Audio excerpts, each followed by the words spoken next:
നമസ്കാരം, ഏവർക്കും ജ്യോതിർമയി ആസ്ട്രോളജി ചാനലിലേക്ക് എൻ്റെ ഹൃദയംഗമമായ സ്വാഗതം.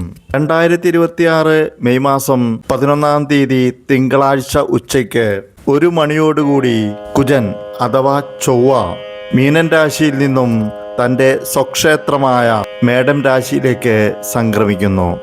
ഈ രാശിമാറ്റത്തോടുകൂടി 2026 ജൂൺ മാസം 21 തീയതി വരെ കുജൻ തൻ്റെ സ്വക്ഷേത്രത്തിൽ സഞ്ചരിക്കുന്നതായിരിക്കും. ഈ രാശിമാറ്റത്തോടുകൂടി ചില നക്ഷത്രക്കാർക്ക് അനുകൂലമാകുന്നു. ആ നക്ഷത്രക്കാർ ഏതൊക്കെയാണെന്ന് നോക്കാം. അതിനു മുമ്പ് കുജൻ്റെ കാരകത്വം ഏതൊക്കെയാണെന്ന് ഒന്ന് പരിശോധിക്കാം. കാരണം കുജൻ്റെ കാരകത്വത്തിന് പറഞ്ഞിരിക്കുന്ന കാര്യത്തിൽ ഒരു ഉണർവ് അഥവാ അനുകൂല സ്ഥിതി പൊതുവെ ഉണ്ടാകുന്നതായിരിക്കും. ധൈര്യം, ഊർജ്ജസ്വലത, വീര്യം, സഹോദരൻ, സഹായം, ഭരണ നേതൃത്വം, ഭൂമി, സാഹസികത, സ്ഥാവര വസ്തുക്കൾ എന്നിവയെല്ലാം കുജൻ്റെ കാരകത്വങ്ങളാകുന്നു. ആയതിനാൽ തീർച്ചയായും ഈ നക്ഷത്രക്കാർക്ക് കൂടുതൽ നല്ല അനുഭവങ്ങൾ മേൽപ്പറഞ്ഞ കാര്യങ്ങളിൽ അനുഭവത്തിൽ വരുന്നതായിരിക്കും. മകീരം 2 പകുതി, തിരുവാതിര, പുണർദ 3/4 ഭാഗം എന്നീ നക്ഷത്രങ്ങൾ ഉൾക്കൊള്ളുന്ന മിഥുനക്കൂറുകാർക്ക് ഈ കുജൻ്റെ രാശിമാറ്റത്തോടുകൂടി നല്ല അനുഭവങ്ങളായിരിക്കും വരുവാൻ പോകുന്നത്. ഈ നക്ഷത്രക്കാരുടെ 11ാമടത്തു കൂടിയാണ് കുജൻ ചാരവശാൽ സഞ്ചരിക്കുന്നത്. ആയതിനാൽ കുജൻ്റെ കാരകത്വത്തിനോട് ബന്ധപ്പെട്ട കാര്യങ്ങൾക്കെല്ലാം തന്നെ ഒരു അനുകൂലമായിട്ടുള്ള സ്ഥിതിവിശേഷം സംജാതമാകുന്നതായിരിക്കും ഈ കൂറുകാർക്ക്. കൂടാതെ വരുമാനത്തിൽ വർധനവ് ഉണ്ടാകുന്നതിനാൽ സാമ്പത്തിക സ്ഥിതി മെച്ചപ്പെടും. അധികാര സ്ഥാനങ്ങളിലേക്ക് കയറിപ്പറ്റുവാൻ തീർച്ചയായും സാധിക്കുന്നതായിരിക്കും. ആയതിനാൽ പരമാവധി അവസരങ്ങൾ പ്രയോജനപ്പെടുത്തുക. ആരോഗ്യം മെച്ചപ്പെടും. കച്ചവടക്കാർക്ക് അഥവാ ബിസിനസ്സുകാർക്ക് കച്ചവടത്തിൽ നിന്നും നല്ല ലാഭം ഈ കാലയളവിൽ ഉണ്ടാക്കുവാൻ സാധിക്കുന്നതായിരിക്കും. ബന്ധുജനങ്ങളിൽ നിന്നും സഹോദരങ്ങളിൽ നിന്നും ധാരാളം സഹായ സഹകരണങ്ങൾ ലഭിക്കുന്നതായിരിക്കും. ശത്രുക്കളിൽ നിന്നും ലാഭം, ഔദ്യോഗികപരമായ നേട്ടങ്ങൾ, സുഹൃത്തുക്കളിൽ നിന്നും സഹായങ്ങൾ എന്നിവ ലഭിക്കുന്നതായിരിക്കും. മനസ്സ് ശാന്തവും സന്തോഷപ്രദവും ആയിരിക്കും. ജീവിതത്തിൽ പൊതുവെ സുഖം അനുഭവത്തിൽ വരുന്നതായിരിക്കും ഈ കാലയളവിൽ. അതായത് മെയ് 11 മുതൽ ജൂൺ 21 തീയതി വരെ മിഥുനക്കൂറുകാർക്ക് എല്ലാവർക്കും തന്നെ ഈ രാശിമാറ്റത്തോടുകൂടി നല്ല അനുഭവങ്ങൾ ജീവിതത്തിൽ വർദ്ധിക്കട്ടെ എന്ന് ആശംസിക്കുന്നു. അടുത്ത നക്ഷത്രക്കാർ വിശാഖം 1/4 ഭാഗം, അനിഴം, തൃക്കേട്ട എന്നീ നക്ഷത്രങ്ങൾ ഉൾക്കൊള്ളുന്ന വൃശ്ചികക്കൂറുകാരാകുന്നു.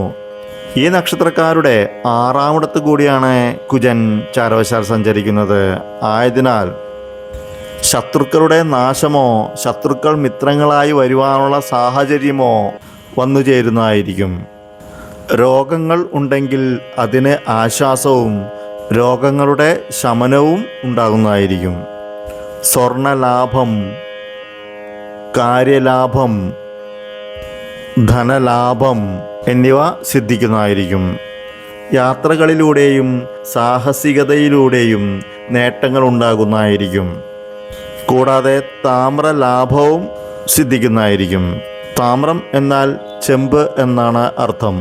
ചെമ്പ് കൊണ്ടുള്ള പ്രവർത്തനങ്ങളിൽ ഏർപ്പെടുന്നവർക്കും അതിനോട് അനുബന്ധിച്ച കാര്യങ്ങൾക്കും ലാഭവും ഫലങ്ങളാകുന്നു.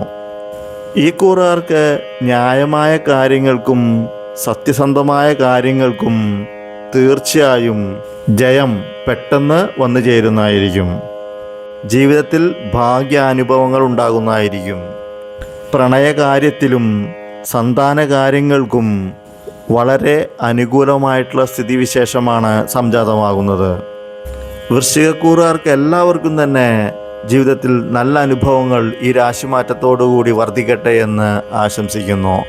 അടുത്തത് അവിട്ടം 2 പകുതി, ചതയം, പുരുരുട്ടാതി 3/4 ഭാഗം എന്നീ നക്ഷത്രങ്ങൾ ഉൾക്കൊള്ളുന്ന കുംഭക്കൂറുകാർക്കാണ് ഈ രാശിമാറ്റത്തോടുകൂടി നല്ല അനുഭവങ്ങൾ വന്നു ചേരുവാൻ പോകുന്നത്. കുംഭക്കൂറുകാരുടെ മൂന്നാമിടത്ത് കൂടിയാണ് കുജൻ ചാരവശാൽ സഞ്ചരിക്കുന്നത്. ആയതിനാൽ മൂന്നാമിടത്ത് കുജൻ ചാരവശാൽ സഞ്ചരിച്ചാൽ ധാതുദ്രവ്യപ്രാപ്തിയും ദൈവാധീനവും സ്ഥാനലാഭവും ധനനേട്ടവും ഫലങ്ങളാകുന്നു. ശത്രുക്കൾക്ക് നാശവും ശത്രുക്കൾ മിത്രങ്ങളായി വരികയും സ്വർണ്ണാഭരണങ്ങൾ വാങ്ങിക്കുവാനുള്ള സ്ഥിതിവിശേഷവും സംജാതമാകുന്നതായിരിക്കും. ജീവിതത്തിൽ സന്തോഷവും സുഖവും സിദ്ധിക്കുന്നതായിരിക്കും. ധനസംബന്ധമായി നല്ല സ്ഥിതിയാണ് അനുഭവത്തിൽ വരിക. പല മേഖലകളിൽ നിന്നും ധനവരവ് ഉണ്ടാകുന്നതായിരിക്കും.